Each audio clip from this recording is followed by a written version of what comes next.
Hey guys, this is round 2 for me trying to shoot this video. Power went out, lost the video halfway through. It's been a day for me, y'all. Hopefully things are going better for you guys. We are gonna have our last lesson for this last week of phase 2 learning. I should know by the end of this week what phase 3 is gonna hold. But today we're gonna go through just about the rest of the pocket pets. We're gonna go through, or go over, I guess I should say, guinea pigs and chinchillas. There's a surprising amount of information on them. So we're gonna go over them today, and then we're gonna do ferrets next class, because if I try to fit ferrets in there, it's gonna be an insanely long video.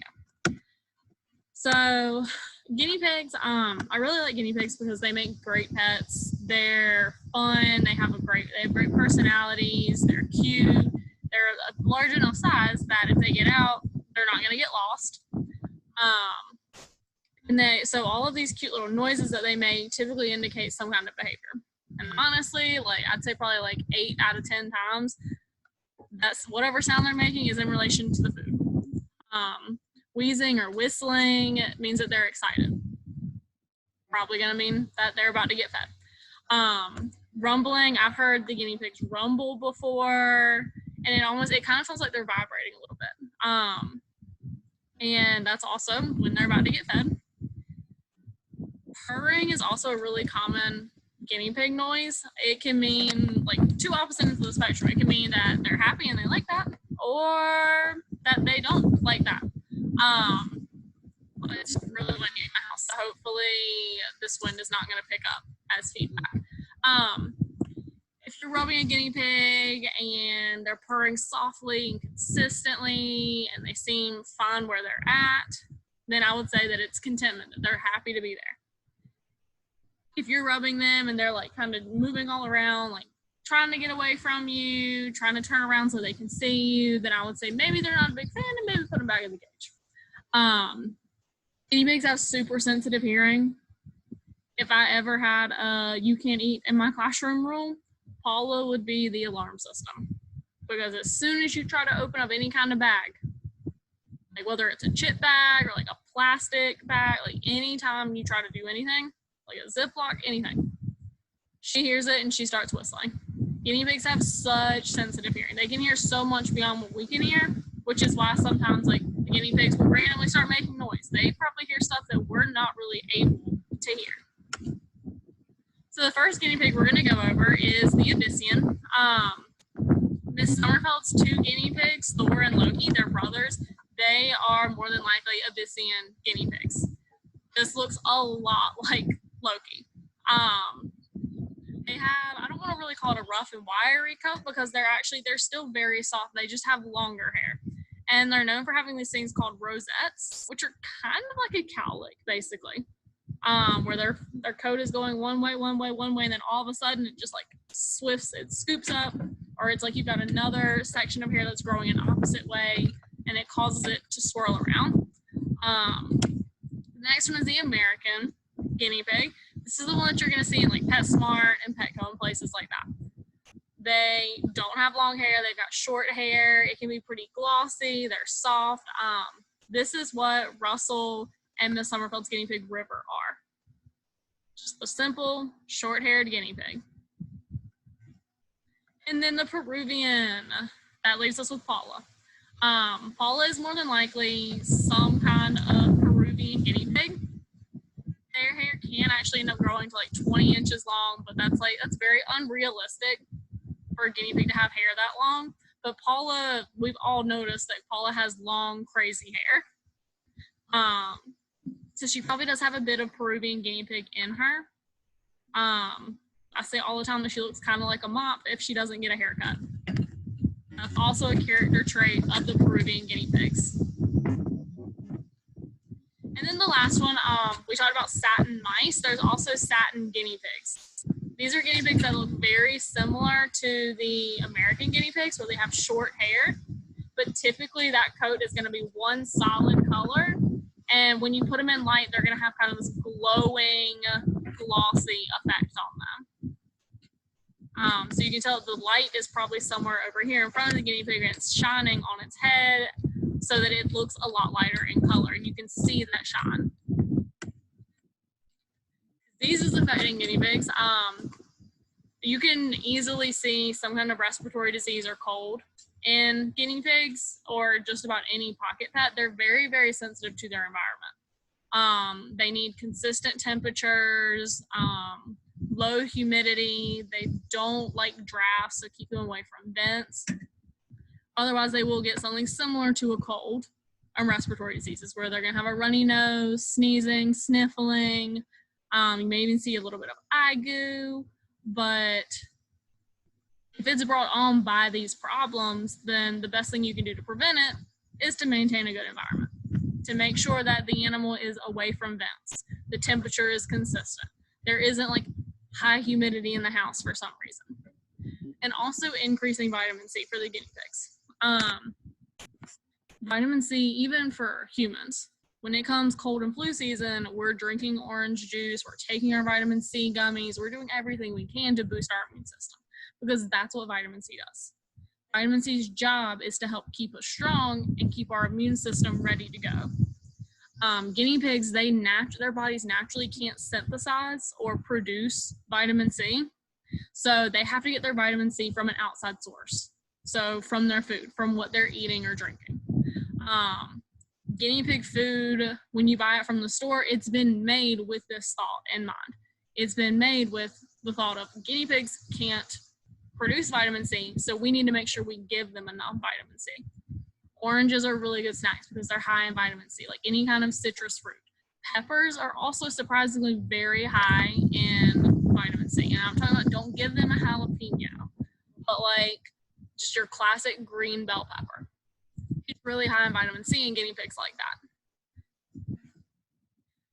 Guinea pigs can also end up getting toxemia. Typically pregnancy toxemia is where you're gonna see it. So you'll have a guinea pig that's pregnant. Yes, this is what a pregnant guinea pig looks like. You'll have a pregnant guinea pig and their bodies are focusing so much on trying to produce and raise these baby guinea pigs that their body isn't filtering out the toxins that it's producing. And so the toxins just sit in the body and they continue circulating through the blood until you start seeing the effects of it. It can be deadly for the guinea pig babies and the mother if it's not treated. What you'll end up seeing is the mother, she's not going to want to eat. She is going to have, it's super big. She's going to have some difficulty breathing, and she's not really going to want to move around too much. The best treatment you can do is anytime you have any kind of pregnant animal is to make sure you're feeding them a good food. Good food that's high in protein, high in carbohydrates, so that they're getting all those nutrients that they need. And then also, if you want to add only half a teaspoon, that's a little bit, half a teaspoon of water or half a teaspoon of sugar into their water, to make sure that they're getting enough energy for their body to continue performing those functions that it should be doing. Guinea pigs were originally bred for meat. Down in South America, that's where they originate from. So places like Ecuador, Peru, and Bolivia, these guinea pigs, they're treated kind of how we treat rabbits. Rabbits can be pets, but they're also found in the wild. People do hunt rabbits, people do eat rabbits. Guinea pigs are kind of South America's rabbit, where they figured out, hey, we can eat these things. They've also been used in like laboratory studies, hence like being someone's guinea pig is allowing them to kind of experiment on you. But primarily though, in America, they are used as pets. Like I said, they're smart, they've got great personalities, and they're easy to take care of. So they make really good pets. When it comes to their cage though, guinea pigs are also prone to getting sore hocks, like when we talked about rabbits, where sore hocks is kind of the animal version of bed sores. So when a person gets really old and they become bedridden, someone still has to be there to like roll them to one side, roll them to the next, make sure they sit up, lay down. Because, excuse me, if a person lays on one spot for too long, then they'll end up getting sores. So basically it's just from like the animal like sweating, not really moving around, that sweat just sitting there and end up chafing. Animals can have the same issue. So guinea pigs, they need a lot of bedding material to hopefully try to prevent that, because even if you don't have them on a wire cage, even if it's just a plastic floor, if they're not moving around a lot, and some guinea pigs don't, if they're just sitting there, all their body's pressure are on their feet. And you're going to end up feeling that. And you're going to end up seeing it where they have these red, inflamed little feet. So getting them a relatively big cage so they can move around. Guinea pigs don't climb. They are land-dwelling creatures. They are prey animals. They're not going to want to climb. So having anything where they're going to be able to go up and down on levels, they're not really into that. Because in their little prey mind, moving up means more things can see them, meaning they're a bigger target. So they want to stay low in the ground. A lot of times they just want to sit in their little igloo and not really come out. And that's a guinea pig thing. They're prey animals.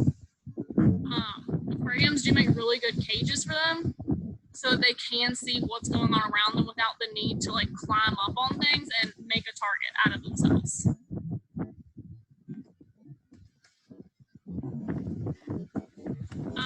You can keep guinea pigs outside if you want to, but they're going to need something similar to this that this rabbit is in, because again, they're prey animals. Let some kind of bird fly over. That's an easy meal for the picking right there. So they need something, if you're going to carry them outside, where not only are they closed in, but they have cover over so that nothing can get through or out to them. When you're buying guinea pig food, the best thing you can do is to just buy the food that you get from the store. Because again, guinea pigs cannot synthesize, they cannot make their own vitamin C. So these pellets that you're buying from the store already have the vitamin C that they need in them. If you want to sit here and try to make your own food for them, then you're going to have to make sure you provide a lot of extra vitamin C. And it just ends up being more difficult than it's really worth. They do enjoy like greens, but again, it should be very, very limited because they will get diarrhea and they will get dehydrated. They love fruits, herbs. They will eat just about anything, honestly. Most of them are not super picky eaters, and they do love a snack, but you got to keep in mind that that's a snack. It's not a meal. It's not something they should be getting every single day. It's something they should get maybe every couple days, tops.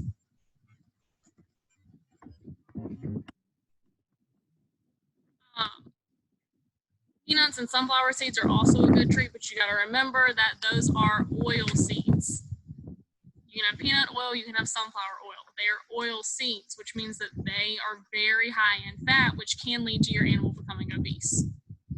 So again, treat, snack, not a part of their daily meal, and not solely their daily meal. Guinea pigs do drink obviously with their mouth, but sometimes it can be with their mouth full. And when they drink, it's not just like they're on the very edge. They put their mouth over the little water bottle piece to make sure that they're not having any water drip down. So if they have food in their mouth, then now they have food all around the edge, probably on the inside of this water bottle. It can get gross. So their water bottle should be cleaned out pretty regularly, not just the plastic piece that holds the water, but also the mouthpiece. And guinea pigs drink a lot of water. They drink probably just as much water maybe as the rabbits do. So they need big water bottles or water bottles that are regularly filled up. So moving on to chinchillas. They're not super common pets, but if you do decide to get one, they do have some very unique needs, which is why we do not have one at school. They're actually smaller than you would probably think. They only weigh like 2 pounds. They're very soft, they're very fluffy, they're very cute, but they require a lot of work. So this is your standard chinchilla. This is the chinchilla that you probably think of when you see a chinchilla. This like grayish blue color, this little bushy tail. They're kind of like a large mouse. Like if a mouse and a squirrel had a baby, it would probably look something like the chinchilla. You can also have a white chinchilla. It's not albino. These eyes are black. If it was an albino chinchilla, it would be white and it would have red eyes to show that it doesn't have any pigment. So you should see them typically with black eyes. You can see beige chinchillas where they're this like pearly pastel, like this creamish color almost. They're beige. Hopefully we all know what beige looks like. It's like a very, very, very, very light brown. Black chinchillas, they're not completely black. They do still have kind of this little white belly, but a very large portion of their body is black. Chinchillas, this slide right here is part of the reason that we don't really have them, because I would love to have one, but I can't necessarily guarantee that they're gonna have the best care taken care of them. I need a hardy animal that's gonna be able to live through a lot, because they're school pets. Chinchillas, they need proper nutrition, they need good ventilation, no drafts, stress-free environments, or it will end up leading to them getting sick. They don't enjoy temperatures above 80 degrees. Not many people do, but they also don't tolerate cold temperatures very well either. So one of the first diseases that they can get is a bacterial disease, Pseudomonas aeruginosa. Pseudomonas aeruginosa, it's a bacteria that comes in, and you typically see it when an animal is already hurt. It comes in through some kind of wound on its body, and you'll end up seeing inflammation around the eyes and the ears, like where literally it's like bumps beside the animal's ears. Intestinal inflammation, uterine inflammation, poisoning of the circulatory system. Like, this is a bad disease because it affects just about everything. It affects the respiratory system by causing pneumonia. It affects the digestive system by causing intestinal inflammation, the excretory system by causing uterine inflammation, and then also the circulatory system. Like this, it affects a lot. And it's very, very, very difficult to treat because it's very resistant to antibiotics. So you'll see inflammation of the eyes and ears most commonly, a loss of appetite, you may see diarrhea. If it's a bacteria, though, the easiest thing you can do is to, one, make sure your animal doesn't have any wounds, and make sure that they're properly cleaned if they do, and also make sure that the cage is clean. Because the treatment is going to rely on antibiotics. And this is a sensitivity test that was done on the bacteria Pseudomonas aeruginosa. Resistant the whole way through. This is like 25 different antibiotics that this one bacteria is resistant to. So finding an antibiotic that's able to fight it off, not an easy task. The best thing you can do is to prevent it. You can see conjunctivitis, also known as eye inflammation. I always think of conjunctivitis being eye inflammation as like junk in the eye, conjunctivitis. So you see eye inflammation. It's silly, I know, but that's part of what makes me remember it. Eye inflammation, you're gonna see some inflammation around the eyes. They may be like more sensitive to light. They're gonna be blinking more. And if it gets bad enough, you may end up seeing some like pus. Prevention, cleaning, sanitation, obviously. If your animal gets it, it's definitely not the end of the world. You can buy boric acid solution, and boric acid sounds really bad because it's got acid in the name, but it's an eye wash solution. You warm it up a little bit and you just gently put it in the animal's eyes, kind of like eye drops. And there's other ophthalmic medications, meaning kind of like, typically it's going to be a topical, meaning a gel that you're going to put on the animal's eyes and it gunks up their eyes and makes it kind of gross, but it gets to the eyes to try to remove the infection and the inflammation. Otitis, OT or OTI means ears, and itis is inflammation. So it's an inner ear infection. With an inner ear infection, you're going to see, typically the symptoms are going to be around the animal's head. You're going to see them kind of twisting, lowering their head, kind of like if they had swimmer's ear. And a lot of an animal's balance comes from equilibrium in their ears. So with an inner ear infection, sometimes that can disrupt that equilibrium, and you may see the animal off balance, moving to the side, their head tilted, or you may even see them like moving around in a circle. It is, again, easy to treat though. Warm boric acid will it'll do it again. And instead of putting it in the eyes this time, you put it in the ears. Chinchillas can get pneumonia. So you're going to see those respiratory symptoms. They don't really want to move. They don't really want to eat. Breathing difficulty. They may see a swollen abdomen.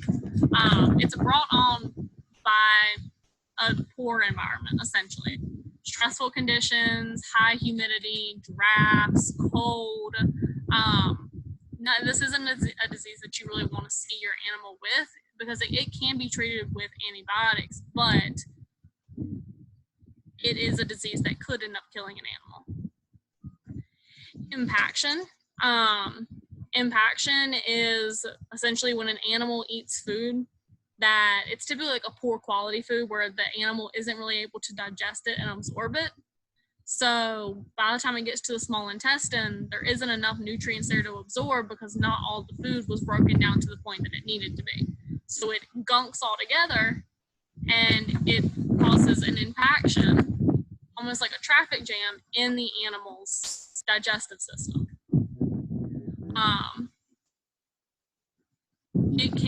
You can end up seeing it where they end up excreting it on their own as like a really big nasty poop. It's kind of like constipation, but much more painful. And then you're going to end up seeing some diarrhea. So you want to feed your animal good food. This is just yet another reason to feed your animal good food. Symptoms that you'll see, the animal's going to be kind of hunched over because their stomach is hurting. So a lot of times when we get sick, we don't even really realize it, but we almost get in this fetal position where we ball up, and that's to try to take pressure off of our stomachs if that's what's hurting us. And animals do the same thing. If your animal is prone to impaction, then you can buy mineral oil daily, or you can buy mineral oil, give that to them a little bit daily, put a little bit in their food, maybe even like something like grapefruit juice that has a high acidity to try to help break down that food.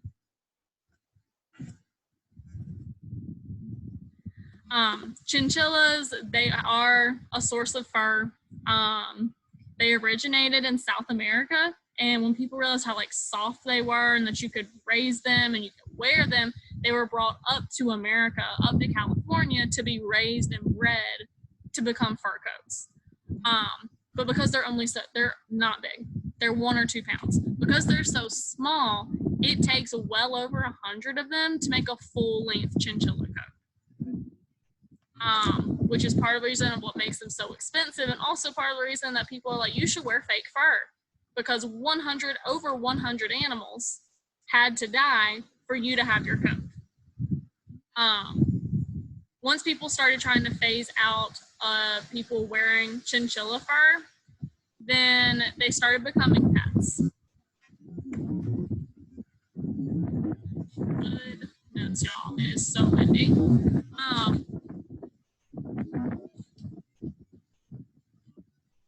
Okay. Chinchillas are nocturnal, which is another reason they wouldn't make a great school pet, because they're going to sleep all day, and that's not really a pet that y'all are going to want to see if they're sleeping all day. So you got to be able to live with the fact that your animal is going to keep you up at night. And they enjoy climbing. They need a big cage, multiple platforms with different things to be able to do.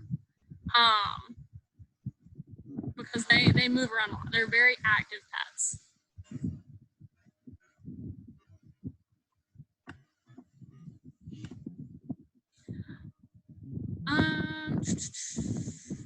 We already kind of talked about it. Obviously, they need good ventilation. They can't really handle temperatures over 80. And if it gets over 90 for some reason, they're going to go into something called heat prostration, which is basically heat exhaustion or heat stroke. Their fur is very thick. Even though it's soft, it's very thick and it's like an insulator. They are not going to be able to cool down their bodies once it gets over 90. Chinchillas, they are solitary animals. They do not need to be kept in cages, with other chinchillas. They fight for dominance, they fight for territory, and they also fight for breeding rights. So keep them separate.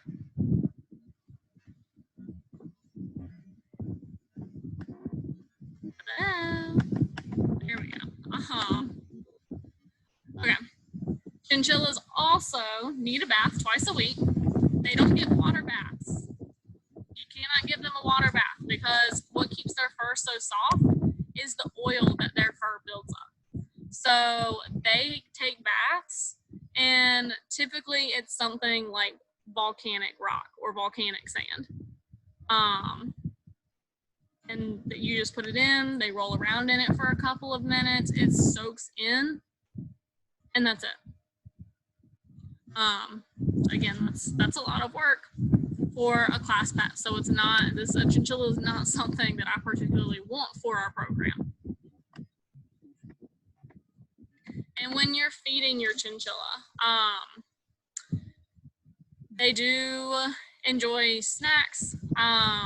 They eat food very similar to guinea pigs. Like, you can feed them guinea pig food if you want, or you can feed them chinchilla food. The reason that Coco ate cat food wasn't because they don't make ferret food. They make ferret food.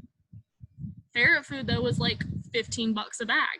Whereas I can buy some Friskies and she gets the same exact nutrients that she needs for like $4.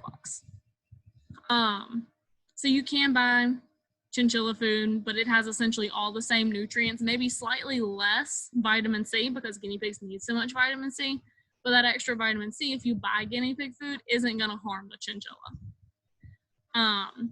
They love leaves, carrots, celery, fruits, different hays. They love snacks a lot. Raisins are probably one of their favorites. But that's it for chinchillas. We're going to go over ferrets next class, depending on how phase 3 is going to end up going. But y'all need to work on finishing up your diagnosis and treatment assignment and make sure that you get that turned in, because you don't really necessarily have an assignment for today other than to finish that previous assignment. So that is it for the day. Let me know what I can do to help you guys every Tuesday, every Thursday at 1 o'clock. Join me for Zoom lunch. I miss you guys a lot, and I hope that I will get to see you guys before next year. So make sure you hop on Zoom to make sure that we can end up doing that.